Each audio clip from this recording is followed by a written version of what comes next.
방위비를 충분히 내지 않으면 러시아의 공격을 부추기겠다. 재선에 도전하는 트럼프 전 대통령이 북대서양 조약기구 나토를 연일 압박하고 있습니다. 재선에 성공할 경우 우리에게도 비슷한 요구를 할 거란 우려가 커지고 있는데요. 김재천 서강대 국제대학원 교수와 자세히 분석해 보겠습니다. 교수님 어서 오십시오. 네, 안녕하세요. 미 대선까지 아직 9개월 남았습니다. 네. 그런데 벌써 트럼프 재선을 준비하는 나라, 대비하는 나라가 적지 않습니다. 맞습니다. 교수님, 당선 가능성은 어느 정도로 보십니까? 9개월 남았는데 사실 9개월이면은요, 정치에서는 어떤 일이 벌어져도 놀랍지 않은 긴 시간입니다. 그런데 그렇죠. 추세가 바이든 대통령에게 굉장히 불리해 보여요. 예. 사실 작년 말부터 바이든 트럼프 지지율 격차가 벌어졌는데 지금은 더 벌어진 상황이고요. 예. 실질적으로 대선의 당락을 결정할 경합주라 그러죠. 스윙 스테이트 7군데에서 바이든이 다 밀리고 있는 상황입니다. 제가 보기에는 바이든이 남은 9개월 동안 이런 상황을 역전시키기에 조금 역부족이 아닐까. 네, 그렇게 당선 생각하고 가능성을 있습니다. 높게 보십니다. 네. 자, 그래서인가요? 다른 나라도 그런 것 같아요. 트럼프 전 대통령의 나토 발언 후폭풍이 거셉니다. 네.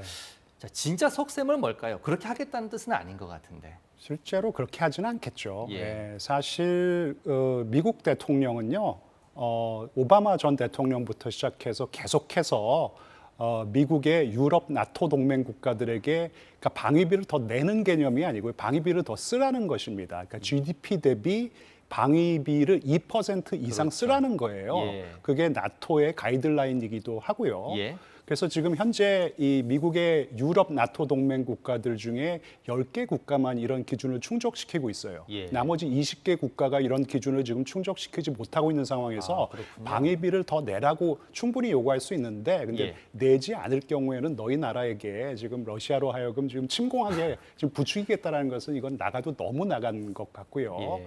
제 생각에는 뭐 나토를 뭐 탈퇴한다라는 얘기도 있는데 나토를 탈퇴하기도 어렵고요. 왜냐하면 나토를 탈퇴하기 위해서는 미국 상원의원 3분의 2가 찬성을 해야 됩니다. 찬성을 할 리도 없고 단지 이제 방위비를 더 쓰지 않을 경우에는 우리가 안보 공약을 너희에게 더 이상 제공할 수 없다 하면서 이렇게 압박을 가할 수는 있다고 생각합니다. 실질적인 목적은 방위비를 더 많이 많이 쓰게 하는 어떤 그런 목적을 가지고 있다고 생각합니다. 그런 발언들이 이제 동맹국들한테는 조금 불편한 그런 내용이 되고 있는데, 자, 이게 남의 일만이 아닌 게 우리에게도 비슷한 요구를 할 가능성이 높다고 보고 있는 거거든요. 네. 그러면 우리한테는 지금 방위비 인상 청구서 또 받을 수 있겠네요. 받는다고 생각해야 된다고 생각합니다. 받을 거고요. 예. 저희는 방위비 그러니까 정확하게 얘기를 하면 주한미군 주둔 비용이죠. 그렇죠. 이거는 정말 더 쓰라는 게 아니고 더 내라는 개념입니다. 그리고 트럼프 일기 때 정말 그 분담금 비율을 많이 저희가 증가시켰어요. 근데 트럼프 2기는 2기 때 트럼프 대통령은 어떻게 보면은 한국 보고 방위 그 분담금을 주한미군 주둔 비용을 다 내라고 할 수 있을 것 같고요. 저는 개인적인 생각이지만 다 낼 수도 있다라는 어떤 그런 생각을 가지고 협상에 임해야 된다고 생각합니다. 지난번에 13.9%를 올렸는데 더 내라고 할 수 있다는 말씀이시죠? 다 내라고 할 수 있고요. 저는 한국의 안보를 철통같이 지킬 수만 있다면 만약에 철통같이 지키기 위해서는 주한미군 철수라든지 그다음에 한미연합훈련 뭐 취소라든지 이런 일이 있어서는 안 되겠잖아요. 그렇죠. 이런 거는 지키고 방위비 같은 경우에는 조금 양보할 수 있는 어떤 그런 발상의 전환이 필요하다고 생각합니다. 결국 이제 미국의 안보 정책이 우리의 이제 대북 정책하고도 맞닿아 있습니다. 자, 그러면 트럼프 전 대통령 만약에 집권에 성공할 경우에 앞으로 대북 정책의 방향은 어떻게 된다고 보십니까? 그러니까 지금 뭐 전문가들이 많이 예측하기로는요. 그러니까 실질적으로 북한 핵을 용인하고 그리고 만약에 너희들이 핵을 동결을 한다면은 우리가 제재 해제와 맞바꿈을 할 수 있는 어떤 그런 빅딜을 할 수 있다.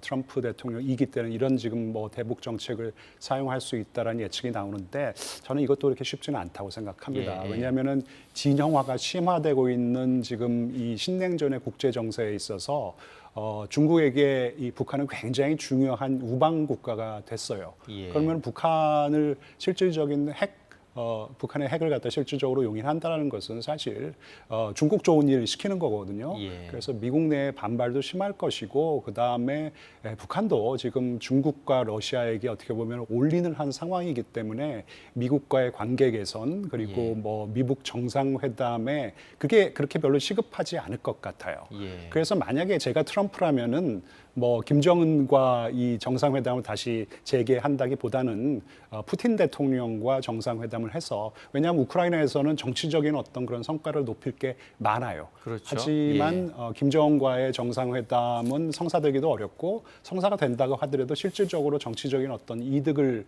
걷어내기에는 조금 어려운 상황이기 때문에 저는 사실 가능성을 갖다 그렇게 높게 보고 있지는 않습니다. 자, 화제를 조금 돌려서 경제 얘기부터 좀 해보겠습니다. 자, 미중 무역 전쟁을 촉발한 장본인이 트럼프 전 대통령입니다. 네. 자, 트럼프 재선이 성공할 경우에 우리 국내 경제에 미치는 영향 여러 가지 공약들이 있던데 어떤 영향을 조금 우리가 지켜봐야 될 것 같습니다. 일단 뭐 관세맨이라는 별명이 있지 않습니까? 예. 뭐 10%의 일반 관세 적용할 것 같고 뭐 예. 대중국 관세는 30%뭐 많게는 뭐 60%까지 지금 부과를 하겠다고 하는데 예. 거기에 따른 어떤 파장을 좀 잘 준비해야 될 것 같고요. 예. 또 하나는 이제 인플레이션 감축 법안을 뭐 폐지하기는 어려울 것 같고요. 대폭 수정을 할 것 같습니다. 예. 뭐 중요한 내용 중에 하나가 미국 내에 투자를 했었을 경우에, 그러니까 전기차라든지 그와 연관된 배터리 산업을 육성하기 위해서 미국에게 투자를 많이 해라. 사실 우리나라의 이 자동차 산업과 전기차 산업과 그다음에 배터리 산업이 미국 내에 대규모 투자를 감행하지 않았습니까? 예. 대폭 수정을 할 경우에는 좀 피해가 예상이 되고요. 그렇죠. 그런데 뭐 예. 이 화석 연료 또 사용은 장려한다고 하니까 예. 이 정유 산업이나 또 뭐 전통적인 산업에는 나름대로 또 기회가 발생할 수 있다고 생각합니다. 자, 마지막 질문 하나만 더 드리겠습니다. 자, 정부는 트럼프 2기 출범이 뭐 현실화될 경우에 범정부 TF를 출범하는 계획을 갖고 있습니다. 네. 자, 우리 정부가 지금 어떤 걸 좀 준비하고 대비해야 할까요?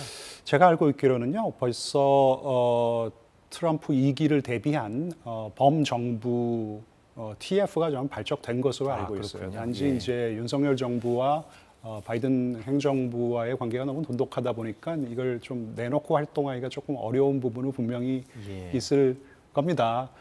결국은 뭐 바이든이 죄송합니다. 이 트럼프가 협상을 좋아하지 않습니까? 이제 자칭 협상의 달인인데 협상을 할 때 조금 좀 전략적인 마인드가 필요한데 저는 아까도 예. 말씀드렸지만은 조금 뭐 내줄 것은 내줘야 된다라고 생각하는 게 중요하다고 생각합니다. 예. 그러니까 방위비 분담금 같은 경우에는 조금 더 낼 수 있다고 생각하고, 그러니까 줄 것은 주되 지켜야 될 것은 확실히 것은 받는다. 지켜야 될 예. 것은 분명히 지켜야 된다. 그러기 위해서는 우리가 지켜야 할 어떤 핵심 국가 이익과 그것을 지키기 위해서 조금 내놓을 수 있는 어떤 것들을 차동화해서 좀 목록을 준비한 다음에 줄 것은 주되 또 그렇다고 예. 갖다 한 몫에 다 줘서는 안 되고 적시적소에 좀 주는 것이 중요하다고 생각합니다. 그러면서 핵심 이익은 지키고 말씀하신 대로 얻어낼 것은 또 얻어내야 된다고 생각합니다. 예, 알겠습니다. 오늘 말씀 여기까지 듣겠습니다. 김재천 서강대 교수였습니다. 고맙습니다. 네, 감사합니다.